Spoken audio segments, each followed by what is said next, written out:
Bismillahirrahmanirrahim. Assalamualaikum warahmatullahi wabarakatuh. Pada pertemuan kali ini kita akan membahas tentang teori model pengajaran atau model of teaching gitu ya, dan aplikasinya dalam pembelajaran hadis. Nah, tentu sebelumnya perlu kita ketahui adalah apa itu model of teaching ya, atau model pengajaran. Model pengajaran itu kalau teman-teman cek di sini, di ini dia kan ini ada yang disebut sebagai kajian teoritis dalam pendidikan, yang terdiri dari kajian yang sifatnya filsafat dan yang kajian yang sifatnya psikologis gitu ya. Nah, kemarin kita sudah membahas beberapa teori tentang pembelajaran. Itu semua itu namanya kajian yang entah filosofis, entah psikologis. Biasanya dua hal itu ya. Tapi bagaimana dengan para guru di kelas gitu ya? Apakah mereka bisa langsung memanfaatkan insight-insight filosofis tersebut ya sebelum di dalam proses pembelajaran mereka ya? Nah, belum tentu, karena mungkin mereka tidak ada waktu untuk kemudian menelaah semuanya gitu. Maka kemudian muncul teoritisasi yang disebut sebagai model pengajaran. Model pengajaran itu adalah upaya untuk um, merumuskan gitu ya, bagaimana kalau misalnya teori-teori tersebut diaplikasikan dalam skenario pembelajaran yang real di dalam ruang kelas gitu. Makanya inilah definisinya ya, penciptaan lingkungan belajar dan tentu dengan mengikuti kerangka konseptual yang terpola. Ya, jadi penciptaan lingkungan belajar itu adalah suasana yang memungkinkan orang untuk belajar. Suasana di sini misalnya gini ya, sederhananya. Misalnya ada seorang anak kecil gitu, atau kalian lah, misalnya kalian duduk di dalam suatu ruangan yang kosong sama sekali, kosong melompong.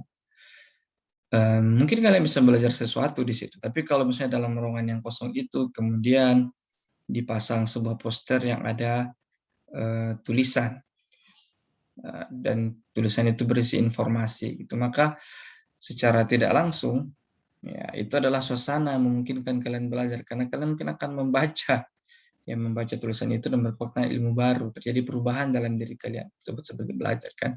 Dari tidak tahu tentang suatu informasi menjadi tahu tentang suatu informasi. Misalnya kayak begini ya, ada yang pernah nunggu dokter nggak di rumah sakit? Terus kan banyak, biasanya tuh banyak poster-poster gitu ya, poster-poster edukasi, nah namanya poster edukasi kan, misalnya tentang berapa kali sebulan harus minum obat cacing. Kalian duduk di situ, terus dipasang posternya di situ dengan sangat penuh gambar ilustrasi, misalnya tulisannya besar-besar, warna-warni, ada gambar-gambarnya. Lalu kalian juga sambil nunggu panggilan dari dokter. Nah, itu sebenarnya lingkungan belajar diciptakan oleh klinik itu. Supaya apa? Supaya kalian jadi paham, oh ternyata minum obat cacing itu 6 bulan sekali misalnya. Ya itu namanya terjadi proses pembelajaran. Kenapa? Karena ada lingkungan belajar. Sebenarnya kan di situ nggak ada dokternya, nggak muncul terus bilang, "Weh, kalian itu harus minum obat cacing 6 bulan sekali." Tapi karena kalian duduk, nunggu, terus ada poster di situ, ya kalian baca, lalu jadi tahu. Nah, itu namanya lingkungan belajar. Di situ, nah, maka guru itu sebenarnya hanya bagian dari dinamika lingkungan belajar. Banyak kita bisa belajar tanpa guru, nah, tapi kadang-kadang dalam skenario tertentu pembelajaran itu menjadi lebih maksimal apabila disertai oleh guru. Nah, bedanya kalau model pengajaran itu tidak asal-asalan, tapi dia mengikuti kerangka konseptual yang terpola, artinya mengikuti teori tertentu. Tujuannya apa? Untuk mencapai tujuan pembelajaran yang tertentu pula, gitu ya. Nah, oleh karena itu, di dalam model pengajaran itu ada 4 elemen. Yang pertama disebut sebagai sintaks. Sintaks itu adalah langkah-langkahnya ya, kalau kita melakukan pembelajaran, langkah pertama apa, langkah kedua apa, ketiga, dan seterusnya. Misalnya pertama adalah pembukaan, lalu berikutnya memberikan motivasi, berikutnya memberikan materi, berikutnya refleksi dan evaluasi, misalnya gitu ya.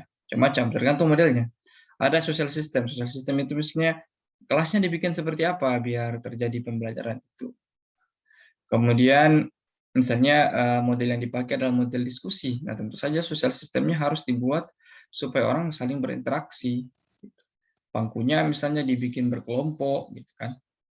Kemudian principle of reaction itu adalah bagaimana seorang guru bereaksi terhadap respon dari siswanya. Misalnya kalau dibuat diskusi kelompok, siswanya sudah duduk berkelompok-kelompok gitu, karena sudah diciptakan social systemnya tadi. Nah, lalu kemudian mereka diminta coba kalian diskusikan topik ini, ya. Diskusi. Nah, guru harus melihat ya dinamika kelas itu. Misalnya ada suatu grup diskusi yang diam-diam aja gitu, nggak ada yang ngomong. Maka apa prinsip of reaction-nya? Prinsip of reaction-nya adalah si guru harus ke sono tuh terus mengecek kenapa kok mereka nggak melakukan diskusi. Support system itu adalah alat yang prasarana ya sama ya, alat prasarana dan jenis materi yang disiapkan. Nah, dalam model pengajaran itu ada dua macam efek yang diharapkannya. Ada yang disebut sebagai instructional effect. Instructional effect itu adalah hasil kognitif, ada afektif dan psikomotorik ya. Dari materi yang diajarkan. Misalnya kalian mengajarkan hadis tentang niat. Instructional effect-nya itu adalah kita berharap siswa tahu hadis tentang niat itu. Jadi mereka hafal misalnya hadis tentang niat, lalu mencoba mengamalkan gitu ya dengan afektif dan psikomotorik ini. Tapi ada yang disebut sebagai nurturing effect atau efek pengasuhan. Maksudnya apa? Adalah nurturing effect itu adalah efek samping yang diperoleh di luar materi. Misalnya kayak gini, kalian mengajar hadis tentang niat, tapi caranya adalah dengan tugas individu misalnya. Ya, tugas individunya adalah menulis sebuah cerita tentang seseorang yang beramal dengan niat tertentu misalnya. Nah, di satu sisi, si siswa itu mungkin akan mendapatkan pemahaman tentang hadis tentang niat, itu yang disebut sebagai instructional effect. Ya. Tapi di sisi lain, gara-gara disuruh menulis, maka tumbuh keterampilan tambahan, misalnya keterampilan menulis. Ya. Atau misalnya kalian menyuruh mengajarkan hadis tentang jihad, misalnya, ya. Atau hadis tentang segala macam lah, mungkin ya hal-hal yang kontroversial, misalnya. Misalnya hadis la yuflihal qaum walau amroh imra'atan ya, suatu kaum tidak akan beruntung kalau urusan mereka diserahkan kepada perempuan. Itu kan kontroversial gitu ya. Setidaknya untuk konteks saat ini, saya muncul banyak pemahaman yang berbeda gitu tentang hadis itu. Lalu dibikin diskusi. Nah, instructional effect-nya mungkin akan mereka akan bakal paham gitu ya tentang hadis itu, mungkin bakal sampai hafal, mereka bakal punya paham pendapat-pendapat para ahli tentang hadis itu, para ulama tentang hadis itu. Tapi akan ada nurturing effect. Nurturing effect itu adalah efek samping yang muncul karena mereka berdiskusi dengan orang lain yang mungkin berbeda pendapat. Maka misalnya akan muncul daya kritis, muncul analitik, toleran, skill sosial, karena mereka harus ngomong dengan orang lain. Ya itu ya, sebenarnya ya jelas lah yang maksud. Nah, model pengajaran itu ada kelompok-kelompoknya juga ya. Model pengajaran itu kan ada banyak. Tapi kalau misalnya dikelompokkan itu ada 4 kelompok besar. Ada yang disebut sebagai information processing model atau model pemrosesan informasi. Model ini menekankan cara-cara dalam meningkatkan dorongan alamiah manusia untuk membentuk makna tentang dunia. Nah, jadi ini intinya adalah menekankan bagaimana seseorang itu menyerap informasi dan memaknai informasi tersebut, gitu ya. Bagaimana strateginya supaya misalnya ketika orang itu mendengarkan sebuah hadis itu akan bermakna bagi dia. Bermakna di sini levelnya macam-macam, misalnya dari dia menghafalkannya ya, karena kadang-kadang itu terutama orang dewasa baru bisa menghafalkan sesuatu kalau sesuatu itu make sense gitu. Coba kasih dia kumpulan angka yang tidak make sense gitu, enggak acak gitu, akan susah dihafal. Tapi kemudian kalau dibuat ada maknanya, misalnya apa ya, nip dosen misalnya, nip dosen itu, oh nip dosen itu ternyata angka pertama itu tahun kelahirannya, 1990, berarti si dosennya lahir tahun 90 misalnya kan. Kemudian angka berikutnya itu tahun pengangkatannya. Nah, segitu. Jadi, oh, angka NIP itu menjadi ada maknanya. Nah, itu paling dasar ya, memaknai untuk menghafalkan. Dan ada banyak lagi, level di atasnya lagi. Ada yang disebut sebagai social interaction model. Social interaction model yang adalah model pengajaran menekankan kepada proses belajar yang muncul ketika ada interaksi antar individu, ya, berdasarkan asumsi bahwa ketika kita bekerja sama akan tercapai sinergi, ya. Misalnya ketika kita mendiskusikan sesuatu, maka ada perspektif baru dan di situ semakin kuat tertanam, ya, pengetahuan baru yang kita dapatkan. Kemudian disebut sebagai personal model, ya, atau model pribadi. Jadi ini menekankan kepada filosofi yang menekankan yang lebih individualis gitu, ya. Individualis di sini bukan dalam arti negatif, ya, tapi dalam artian bahwa seorang itu bertanggung jawab atas dirinya sendiri. Banyak model pengajaran paling sederhana misalnya adalah pemberian tugas individu. Itu kan ya nggak ada gitu yang akan menolongmu, kamu harus bertanggung jawab atas dirimu sendiri. Beda dengan sosial gitu, ya, bahwa kita mendapatkan hasil yang baik dalam ketika kita bekerjasama. Tapi kita juga bisa memaksimalkan potensi kita untuk mendapatkan hasil yang baik, makanya ada personal model. Ada yang disebut behavioral model, ya, model perilaku, perubahan perilaku. Direkayasa agar dasar karena kategori perilaku yang menghubungkan dengan proses belajar mengajar, ya. Jadi intinya kalau model behavior itu aktivitas pengajar itu disebut sebagai rangsangan gitu, ya, stimulus, ya, stimulus. Lalu dosen atau guru pendidik harus mengecek bagaimana respon dari siswanya. Jadi model pengajaran yang menekankan kepada dinamika stimulus respon, ya, maka itu disebut behavioral model. Misalnya gini, kalau saya bawa musik ke dalam kelas misalnya, gimana respon para siswa? Oh, mereka malah nggak senang. Oh, berarti saya jangan bawa musik gitu, ya. Jadi ya, musik sini sebagai alat untuk semakin cepat menangkap pelajaran itu. Macam-macam lah, ya. Dan banyak lebih kompleks dari itu. Ini pengelompokannya secara umum. Nah, terus bagaimana kalau kita pengen menentukan model pengajaran yang kita pakai di antara 4 rumpun itu? Dan ini kalau ya di dalam rumpun itu masih ada cabang-cabangnya gitu, ya. Nah, maka seperti yang dikatakan tadi, model pengajaran itu dirumuskan untuk mencapai tujuan tertentu, maka kita harus melihat tujuan kita apaan sih, ya, dalam pengajaran ini, tujuan kita apa. Lalu materi apa yang kita ajarkan? Karena tidak semua materi itu bisa diajarkan dengan model yang sama gitu, ya. Ada model tertentu yang diciptakan untuk mengajarkan materi tertentu pula. Kemudian materi itu maksudnya apa yang akan diajarkan gitu, ya. Misalnya mengajar perkalian, pertambahan, tentu semestinya model yang digunakan itu tidak sama persis misalnya ketika kita mengajarkan siswa bagaimana cara menulis puisi. Itu kan agak jauh, ya. Nah, kemudian melihat infrastruktur pendukung, ya, apa yang kita miliki. Apa kita miliki. Apakah kita bisa misalnya kayak gini, ya, misalnya saya harus merekam bahan ajar saya dan interaksi kita melalui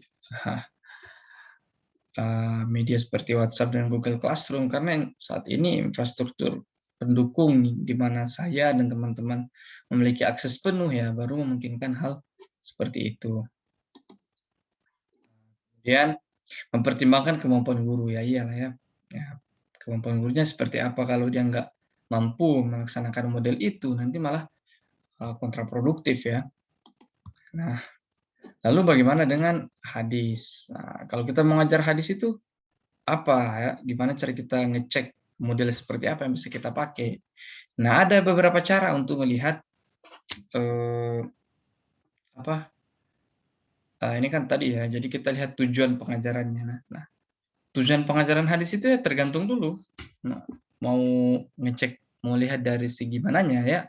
Kalau kita pendekatan sanad, nah maksudnya kita ngecek dari sanadnya, maka itu tergantung apakah tujuan yang kita harapkan adalah siswa mengetahui biografi rawi seorang atau beberapa orang rawi.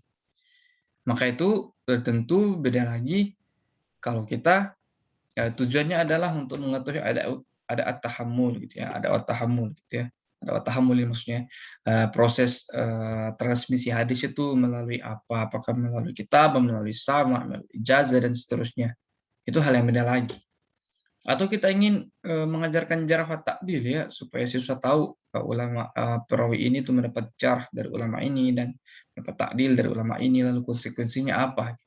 Itu kan beda. Misalnya ketika kita melakukan pendekatan matan. Pendekatan matan misalnya kita pengen agar siswa memahami asbabul wurud dan dampaknya dalam pemahaman kita terhadap hadis itu.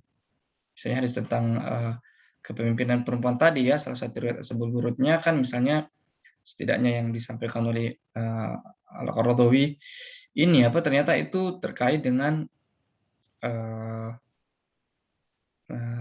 kejadian di Persia gitu ya, di mana pemimpin perempuan lalu Nabi mengatakan tidak akan beruntung gitu, dan betul Persia runtuh. Kita bisa pakai itu atau banyak lagi hadis-hadis yang lain. Pendekatan qoribul hadis ya, kita pengen supaya siswa memahami istilah-istilah yang asing dalam hadis atau istilah-istilah yang butuh penjelasan panjang karena dia bersifat konseptual misalnya dalam hadis ya. Misalnya tentang ihsan gitu ya. Anta'budullaha ka'annaka tarah dan seterusnya kan, itu gimana itu? Atau ada istilah-istilah yang asing di dalam hadis itu yang misalnya kata-kata yang terarabkan. Nah, kemudian mukhtalaful hadis, gimana kalau ada hadis itu tampak kontradiktif? Gimana dong kita mempertemukannya? Nah, itu kan pasti berbeda gitu ya materi ini dengan misalnya materi biografi rawi itu tadi. Nah, makanya kita cek dulu tujuan kita sebenarnya untuk mengajarkan apa ya.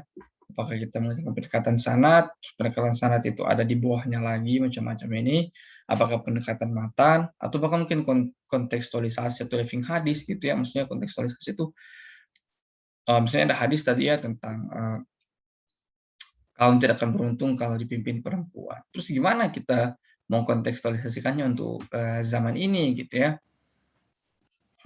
Lalu termasuk kajian living hadis, bagaimana resepsi orang terhadap hadis itu, bagaimana pemahaman mereka gitu, dan bagaimana misalnya hadis itu membentuk tradisi tertentu ya, pemahaman terhadap hadis itu membentuk tradisi tertentu di lingkungan masyarakat tertentu. Kita pengen siswa menganalisis itu. Nah, tentu saja itu sudah beda dengan ini misalnya, bahkan dengan sesama pendekatan matan pun sudah berbeda. Maka model yang diperlukan pun yang beda gitu ya. Atau pendekatan makbul mardud, ya maksudnya ini diterima apa ditolak hadis itu ya, saya peringkat validitas sahih, kemudian apakah dia hasan, apakah dia dhaif ya, terus metode verifikasinya gimana kita tahu dia sahih, gimana kita tahu dia hasan, dan seterusnya. Implikasi validitas, bisa nggak mengamalkan hadis dhaif.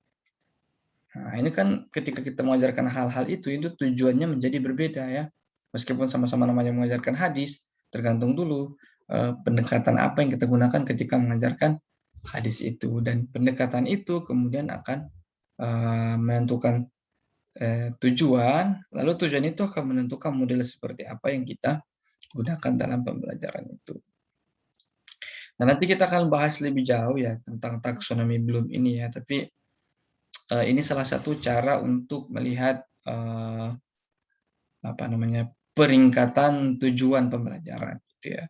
Mulai dari yang paling dasar adalah menghafal, misalnya ini yang piramida ini umum gitu ya, pendidikan secara umum, terus saya berikan contoh kalau misalnya dalam konteks ilmu hadis. Misalnya taksonomi Bloom mengatakan yang paling bawah adalah remember. Ya, remember itu adalah mengingat gitu ya. Saya nggak tahu apakah ini sudah taksonomi belum versi terrevisi atau belum. Mudah-mudahan sudah revisi ini. Remember itu adalah mengingat. Nah, remember itu apabila kita bisa mename, menyebutkan nama, menyebutkan ya sebutannya ya, sebutan dari suatu, menggambarkan ya, membuat senarai atau daftar sesuatu, menuliskan dan menyampaikan, kita remember.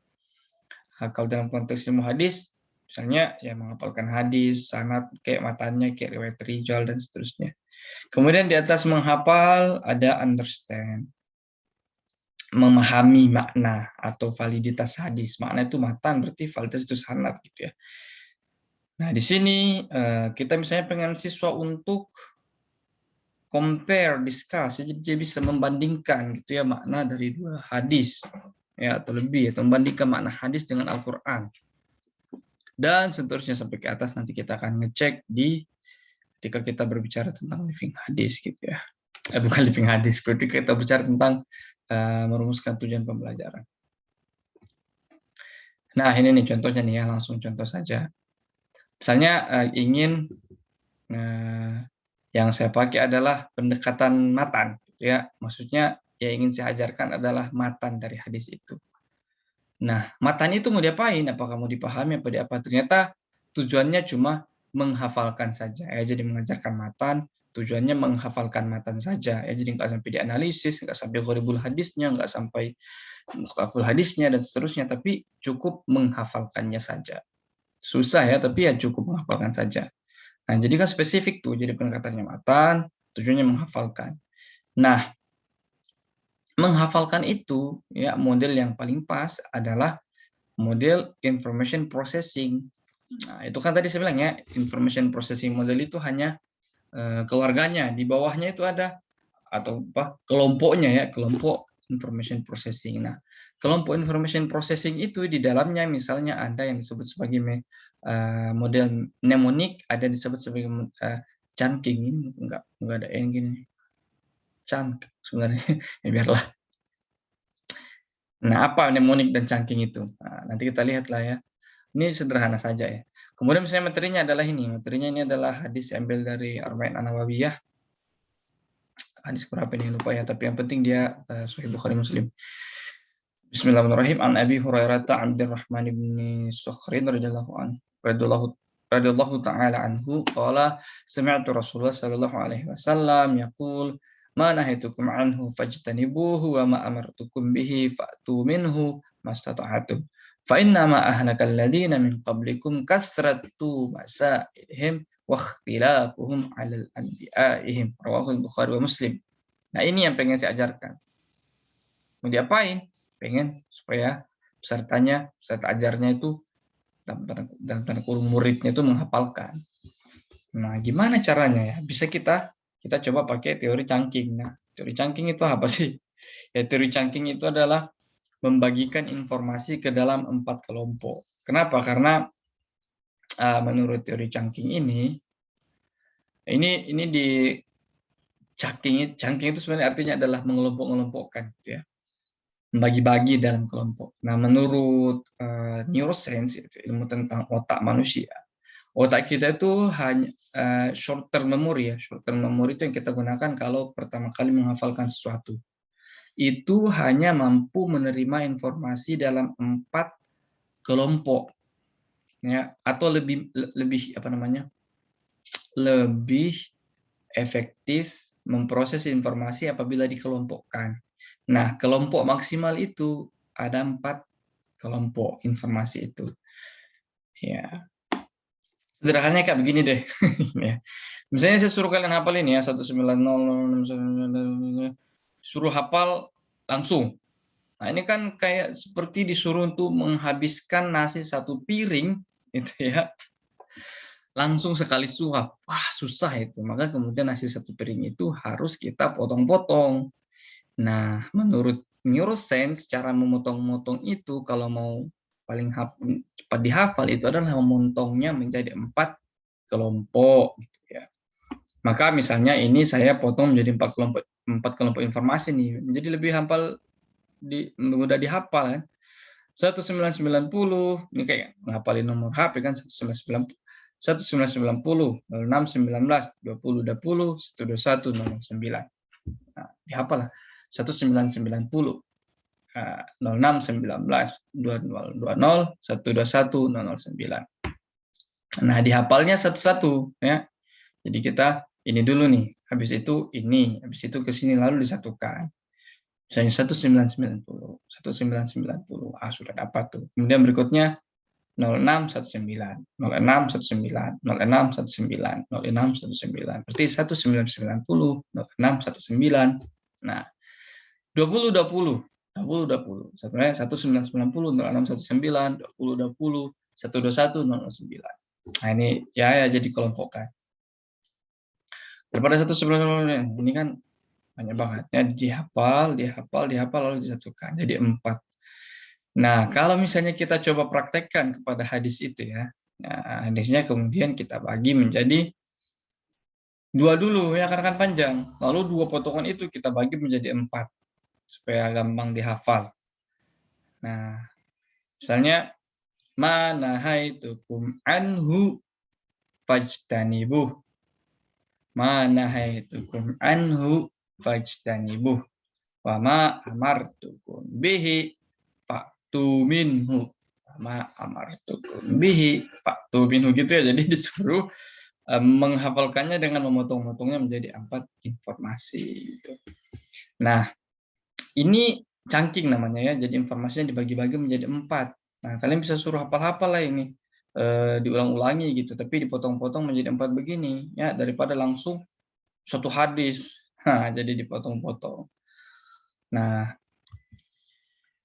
supaya lebih mudah lagi kita pakai apa yang disebut sebagai mnemonik. Mnemonik itu adalah menghafal dengan membuat asosiasi. Asosiasi itu sesuatu hal yang berkaitan gitu ya, suatu hal yang berkaitan. Nah, makanya misalnya ini ya, ini kan mana haitukum anhu kan apa yang aku larang ya, apa yang aku larang kepada kalian. Kita asosiasikan dengan lampu merah gitu ya. Jadi kita asosiasikan dengan lampu lalu lintas nih, ada merah, ada kuning, ada hijau. Nah, berarti mana haitukum anhu fajtanibuh. Nah, kalau bisa tuh ketika menghafalkannya, siswanya juga disuruh menggerakkan badannya untuk membuat yang disebut sebagai istilah umumnya itu ini hafalan otot. Jadi supaya kita menghafalkannya itu ketika disertai menggerakkan tangan, ya terutama bagi anak kecil itu lebih gampang dihafal. Misalnya mana haitukum anhu fajtanibu. Ya. Terus sambil ingat lampu merah, mana haitukum anhu fajtanibu ya. Jadi kasih asosiasi. Coba kalian bayangkan Nabi Muhammad larang kalian, ya, ini bayangkan ya, melarang kalian untuk jalan ketika lampu merah. Iya, lampu merah kan melarang. Nahai, nahai, nahai, nahai, nahai, nahai, nahai, tahan, tahan, nahan, nahan, nahai. Nah itu membuat asosiasi namanya itu. Nahan, menahan lampu merah. Nah, mana haitukum anhu fajtanibuh, lampu merah. Terus wama amartukum bihi, ya amartukum bihi faktu minhu. Nah, kalau sudah lampu kuning sudah jalan. Nah, kalau sudah lampu hijau mastata'tum. Nah, mastata'tum itu kan kalau sudah lomba-lomba gitu. Nah, ini karena saya nggak bisa bikin animasi yang lebih menarik gitu, jadi adanya ini aja. Tapi bisa dibikin lebih dinamis misalnya dengan menggambarkan kepada anak-anak, gitu kan ya. Misalnya mana haitukum anhu lampu merah, gitu ya.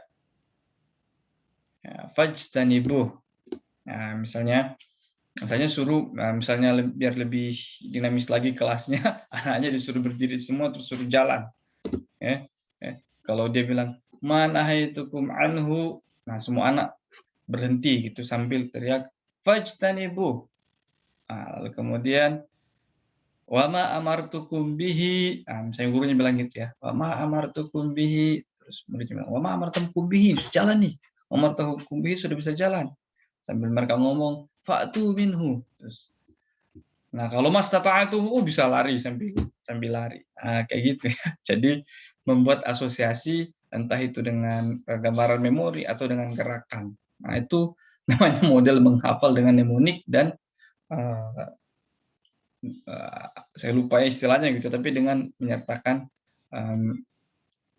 gerakan gitu. Mungkin teman-teman pernah nonton Hafiz Indonesia gitu. Ada dulu tuh bocah-bocah yang kalau hafalan Quran dia pakai gerakan tangan dan diajarkan sama gurunya misalnya. Saya nggak tahu ya. Misalnya amma yatasaalu, nggak tahu lah ya.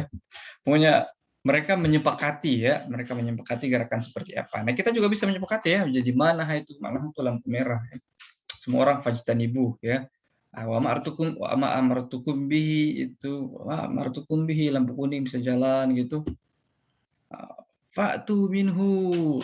Pada jalan lah mereka. Terus masa taatu bisa pada lari gitu ya. Kalau sudah nonton Squid Game ini bisa pakai ini kayak di Squid Game tuh ya. Lampu merah, lampu merah, lampu hijau, nah gitu ya. Tapi pakai ini, mana haitukum anhu, semuanya ngomong fajtanibu sambil lari gitu ya. Salah, sambil berhenti, fajtanibu, berhenti. Wa ma amartukum bihi fantahu, lari. Masa tak tahu, langsung lari semua. Ya, jadi itu kalau diulangi berkali-kali itu dalam satu kali pertemuan gitu, apakah bakal hafal kira-kira ya. Nah, kenapa ini dulu ya? Karena kalau kita pakai teori dari Chungking itu dan neuroscience, informasi maksimal dalam short term memory itu empat kelompok informasi. Biar efektif gitu ya. 4 kelompok informasi. Lagian kan tadi materinya cuma satu hadis itu, jadi nggak usah biar cepat lah. Ini kan memang eh, harapannya ya satu hadis itu doang kan yang dihafal. Nah, seperti itu. Nah, kalau kita ke bawah gitu ya. Nah, kita bagi menjadi 4 informasi juga tuh potongan kedua dari hadis itu ya. Fa innama ahlaka alladzina min qablikum kasratu masailihim wa ikhtilafihim ala anbiya'ihim. Nah, masih setia dengan perumpamaan lampu merah misalnya dalam mnemoniknya, kita bayangkan mobil yang tabrakan dan hancur. Walah, hancur. Ada 2 lampu yang ada 2 mobil yang tabrakan dan hancur. Kenapa? Karena dia nggak ngikutin lampu merah ya. Berarti dia hancur. Umat terdahulu itu hancur karena nggak ikutin lampu merah misalnya. Asosiasinya seperti itu. Terus kasih tanda tanya ini. Tanda tanya ini maksudnya kebanyakan nanya. Nah, gitu kan. Kebanyakan soal. Soal itu kan soal nanya. Ya, kasratus soal. Nah, maka kita bisa mengatakan misalnya fa innama halaka fa innama halaka tabrakan. Ya. Alladzina min qablikum kasratu masailihim wa ikhtilafihim ala anbiya'ihim. Nah, ini di drill itu di berkali-kali gitu ya. Fa innama ahlaka Nah, ini harus dalam waktu yang berbeda dengan ini ya. Setidaknya kalau secara teoritis, kalau dia bilang tapi kan saya bisa hafal Pak itu sekali duduk. Nah, itu kan kalau kita sebagai individu, tapi kan ini konteks mengajarkannya gitu dan kita coba menggunakan model pengajaran yang ada dikembangkan dalam teori ilmu pendidikan ya. Ini disebut sebagai chunking dan mnemonik. Nah, ini lagi-lagi bisa dibikin skenario-nya ya macam-macam. Kalau misalnya tadi ini green light, red light, green light pakai yang di atas ini ya, mana itu anhu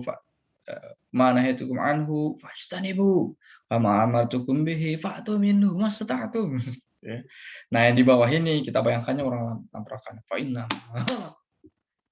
lazina qablikum kasratu masailihim wa ikhtifafuhum ala anbiya'ihim. Ya. Nah, kira-kira seperti itu gambarannya. Nah, kalau kita lihat, nah ini kan tadi contoh aplikasinya. Sekarang kalau kita lihat kembali ke elemen-elemen model. Tadi kan dikatakan model itu ada elemen-elemennya ya. Nah, kalau kita lihat sintaksnya itu ya memang harus ada sintaksnya. Pertama, familiarkan dengan matan dan maknanya. Jadi sebelum dihafal itu memang difamiliarkan dulu. Familiarkan itu suruh baca, gitu mereka baca, gitu, terus mereka baca artinya apa. Jadi mereka tahu. Meskipun mereka belum hafal, tapi mereka ada gambaran. Oh, hadis ini tentang kata-kata Rasulullah supaya kita mendengarkan perintahnya, menjauhi larangannya, dan orang terdahulu itu binasa gara-gara nggak dengerin Nabi dan terlalu banyak nanya yang tidak penting, gitu ya. Nanya tapi bukan buat benar-benar tidak tahu, tapi nanyanya karena malas gitu, malas mengamalkan jadi nanya-nanya. Kita bikin familiar dulu dengan maknanya, karena yang saya bilang tadi ya, salah satu otak kita itu baru mau mencerna informasi ya, kebanyakan orang ya, dan semua orang sih sebenarnya ketika informasi itu bermakna bagi dia. Bagaimana dengan orang yang bisa hafal sesuatu yang sama sekali nggak ada maknanya? Ya bisa saja ya, tapi itu lebih sulit daripada menghafal sesuatu yang ada maknanya. Kenapa misalnya kita hafalnya itu lirik lagu yang dekat ke kita gitu ya. Sedangkan lirik lagu yang nggak terlalu relate itu nggak dihafalin. Itu karena kalau sudah relate itu ada maknanya dalam diri kita, jadi cepat dihafalin. Nah, habis itu setelah mereka sudah mulai paham maknanya, jadi secara umum dia tahu hadis ini tentang apa gitu. Nah, mulai buat chunking. Nah, kita bersama-sama ya anak-anak, coba kita atau kawan-kawan, coba kita potong hadis ini menjadi 4 bagian yang kecil-kecil. Oh, berarti mana hitukum anhu fajtanibu satu bagian ya. Wa ma amartukum bihi fa'tu minhu terus 2 bagian. Mastata'tum dijadikan satu bagian tersendiri karena seru. Nah, habis itu sudah dipotong-potong gitu. Bikin yang uniknya. Mana hitukum anhu kira-kira apa ya bagusnya diasosiasikan biar kita cepat ingat. Gimana kalau kita kaitkan dengan lampu merah? Karena lampu merah itu kan menahan. Oh iya Pak, benar-benar ya. Terus coba kalian bayangkan ada jalanan, terus setiap kali ada lampu merah, orang langsung jalan sambil ngomong, fajtanibu, fajtanibu, fajtanibu. Gitu. Jadi memang begini teman-teman, jadi kalau teorinya kita harus membuat ridiculous association, jadi asosiasi yang konyol ya. Jadi semakin konyol asosiasinya menurut teorinya itu semakin gampang dihafal, gitu. Terutama buat anak-anak karena imajinatif dia. Lalu habis itu dicoba dihafalkan dengan metode cangkir memik itu ya. Nah, baru setelah akhir-akhir baru dikasih tahu maknanya, makna itu penjelasannya, relevansi dengan kehidupan sehari-hari, biar apa? Biar itu semakin menginternalisasi. Makanya misalnya kalau ada perintah dari Nabi kita ikuti gitu. Kenapa? Karena apa, Nana? Ya karena ma'amartukum bihi ya fa'tu minhu. Nah, terus mastata'tum. Nah, ya. Terus principle of reaction ya. Nah, kita membenarkan ya terutama di awal-awal. Maksudnya kalau ada anak-anak yang salah baca gitu. Kita benarkan di awal-awal. Kenapa? Supaya dia tidak menghafalkan kata-kata yang salah. Itu kan berabe. Itu dia salah baca terus dia hafal ternyata salah, kan parah. Nah, sosial sistemnya itu kooperatif ya, jadi siswa dan guru bersama-sama membuat cangking itu tadi ya. Jadi gimana kita potong ini hadisnya supaya menjadi 4 bagian dan enak dihafal gitu ya. Mnemonik. Terus misalnya bagian pertama ini bagusnya dihubungkan dengan apa? Lampu merah. Jadi siswa itu kooperatif di situ berdiskusi dengan guru. Nah, siswa bisa saling mengecek ya atau memberikan clue. Jadi nggak apa-apa misalnya kalau lagi, ayo sekarang hafalin bareng-bareng. Ya. Terus ada misalnya 2 siswa yang berhadapan, mana tukum anhu apa ya terus fajtani oh iya fajtani bu ya gitu nggak apa-apa, jadi ada clue dari siswa yang lain. Jadi saling support untuk bisa menghafalkan. Nah, itu satu contoh ya. Kita masuk ke contoh yang lain yang menggunakan pendekatan matan. Nah, ini contohnya nih dilakukan sama Yakin Institute di Amerika nih. Jadi mereka bikin 40 hadis on social justice. Nah, jadi dia caranya ini adalah kontekstual ya. Jadi dia mengkontekstualisasikan hadis, mengumpulkan 40 hadis yang dianggap setema dengan dalam hal keadilan sosial, lalu dia kontekstualisasikan dengan keadaan di dunia muslim terutama di Amerika gitu ya. Jadi ini pendekatan matan nih. Tentu beda caranya dengan suruh hafal mana itu kemana tadi itu. Nah, ini yang terakhir, contoh yang terakhir. Ini kita contoh pendekatan isnad nih. Ya, proses isnad. Proses isnad itu maksudnya penyandaran hadis kepada seorang atau jalannya rantai sanad itu. Nah, tujuannya apa? Tujuannya siswa mengetahui proses isnad beserta turut tahammulnya. Nah, metodenya apa? Metode role playing. Role playing ini adalah metode bermain peran. Dia adalah bagian dari model sosial. Nah, gimana caranya? Ya udah cari satu hadis gitu, terus kita lihat siapa saja atau misalnya kelompok gitu ya, kelompok orang.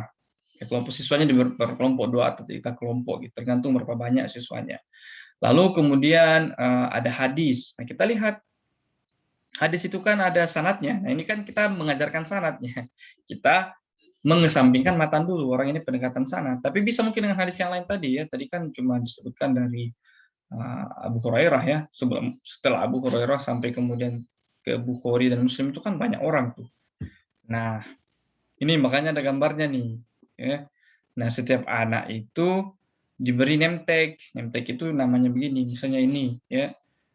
Misalnya ini sebagai Abu Hurairah.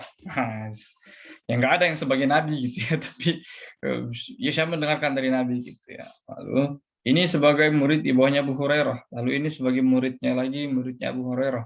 Lalu ini muridnya lagi, muridnya Abu Hurairah. Ini muridnya lagi, muridnya Abu Hurairah.